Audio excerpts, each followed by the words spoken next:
Brothers and my sisters, in 1964, a woman by the name of Catherine Genevieve was on her way home in Queens, New York, from her job where she worked as a bar attendant.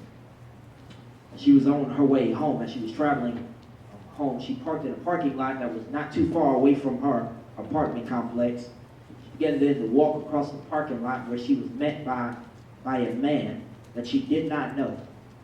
Catherine, being afraid, she began to run. She took off and she ran for her doorstep. But because the man was faster than Catherine was, he quickly caught up to her. The man began to attack Catherine, and Catherine cried out and she screamed and she called out for help. Yet no one came to her aid. Except for there was, of course, one man who heard the cries and the screams of Catherine Genevieve, and he opens up his window and he just simply yells out to the man and tells the man to stop attacking her, but he never goes down there to help her. The man is frightened by the man who opened up the window and told him to stop, and so he goes off for a moment, but only to return later on to continue to attack Catherine. Catherine dies that night, and it was later reported, as the New York Times did an investigation into this particular case, that over 27 people heard the cries and the screams of Catherine, yet nobody did anything to help. Psychologists were baffled by this, so they embarked on a journey, on a study, and they developed from this study what they deemed the bystander effect.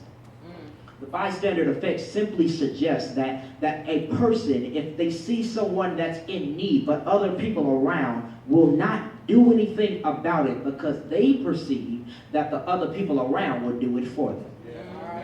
And my brothers and my sisters, you look at me and ask me, why is this significant to us today? Well, might I suggest to you, brothers and sisters, that there are many Christian believers who suffer from the bystander effect. You see the cries and you hear the cries and the screams, and you see people that are in need of help all around you, but yet do nothing about it.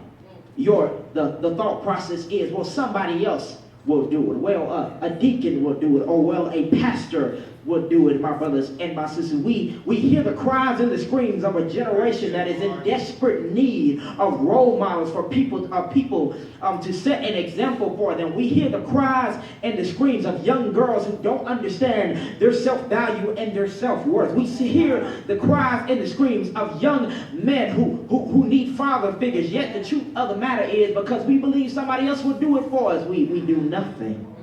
And might I suggest to you, my brothers and my sisters, that is not the Christian way. That's not the spiritual way. The truth of the matter is this, and this is all I'm trying to tell you today, is that God has called each and every one of you. He's given you the responsibility to help somebody when they fall.